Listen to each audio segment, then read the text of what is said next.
नमस्कार, BSc IPF की श्रृंखला में आपका बहुत बहुत स्वागत करती हूँ। हाँ, हम बात करेंगे प्रोविडेंट फंड इस विषय पर।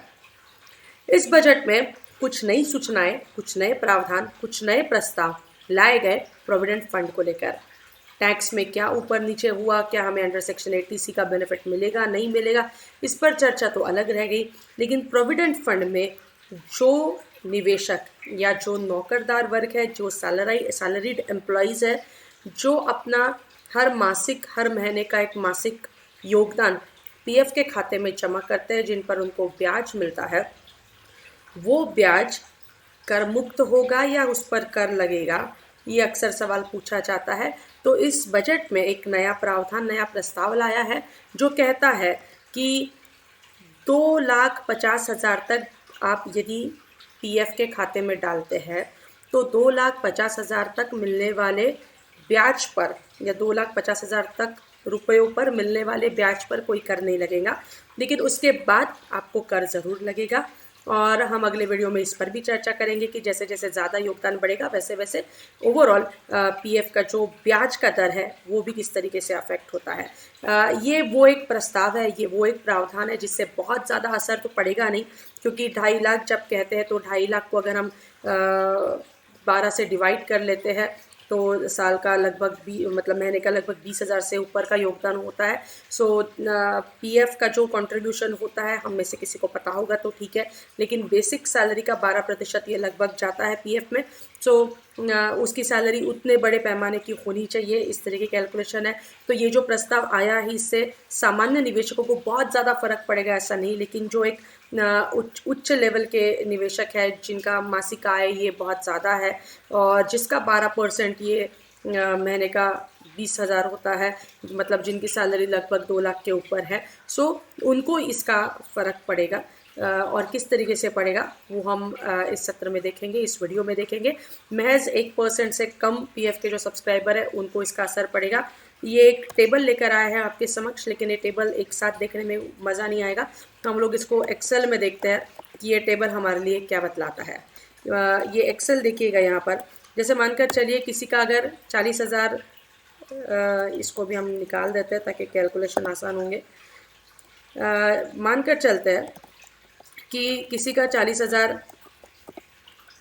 महीने का उत्पन्न है, तो 40,000 महीने का उत्पन्न है तो 40,000 का 12% वो योगदान करेगा 4,800 रुपये पीएफ में। बेसिक सैलरी का 12%। यूजुअली हमारी जो सैलरी होती है उसमें बेसिक, फिर एचआरए, फिर अलग अलाउंसेस, ऐसा सब करके हमारी टोटल सैलरी बनती है। उसमें कि केवल जो बेसिक सैलरी है उसका 12% योगदान ये पीएफ के खाते में जाता है। सो 4,800 रुपये महीने का, तो साल का मल्टीप्लाइड बाय 12 करेंगे तो 5,76,000। अब उन्होंने क्या कहा है कि 2.5 लाख तक जब आप निवेश करेंगे तो उस पर मिलने वाले ब्याज पर आपको कोई इंटरेस्ट नहीं देना पड़ेगा। सो हम इसको कहते हैं ये 2.5 लाख, कितना बचिए, 2.5 लाख हो गया माइनस 57,000। सो और extra VPF, voluntary provident fund, extra डाल सकते हैं 1,92,400 रुपया, जिस पर आपको कोई ब्याज नहीं पड़ेगा। मतलब ये महीने का कितना हो गया, 16,033 रुपया। ये कैसे आया, डिवाइडेड बाय 12 कर लेने से।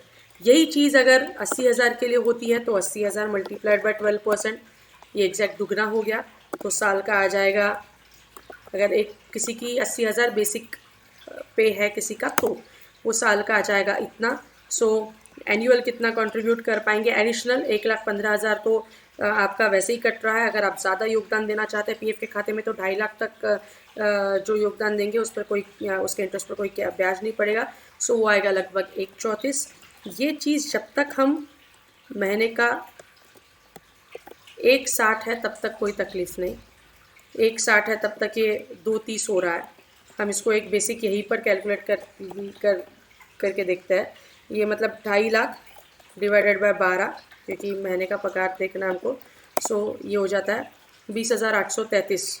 सो 20,833 अगर 12% है तो 100% कितना होगा, ये एक basic maths, this multiplied by this divided by this. So उसकी जो सैलरी है उसका बेसिक पे महीने का 1,73,611 है, तो इसमें कोई तकलीफ़ नहीं आएगी। उसके बाद मात्र आपको जो भी योगदान पीएफ के खाते में देंगे उस पर आपको ब्याज उस पर आपको कर पड़ेगा, टैक्स पड़ेगा। सो 1,73 के ऊपर 2 लाख होता है। सो यही मैथमेटिक्स जब हम पूरा का पूरा जब हम 2 लाख और 2,40,000 के लिए करेंगे तो ये जो 38,000 और ये जो 95,000 आ रहा है, अगर आपका बेसिक पे 2 लाख है महीने का, तो आप एक्स्ट्रा के 38,000 भर रहे हैं, क्योंकि 12% तो आपको योगदान देना ही देना है। आप एक्स्ट्रा के 38,000 भर रहे हैं। अब इस पर आपको ये जो आप योगदान देंगे, इस पर जो ब्याज मिलेगा उस पर आपको कर देना पड़ेगा। सो ये ओवरऑल आज का विषय है। यही इस तख्ते में भी कहा है कि ये जो 38,000 और ये जो 95,000 है, इस पर कर देना पड़ेगा। सो ये प्रस्ताव इस बजट में आया। 1 अप्रैल 2021 से इसकी शुरुआत होगी, ऐसा मानना है जानकारों का। सो पीएफ में कुछ बदलाव है क्या? तो हाँ है कि 2.5 लाख से ऊपर यदि आप योगदान देते हैं तो जितना ज़्यादा देंगे उस पर आपको कर देना पड़ेगा।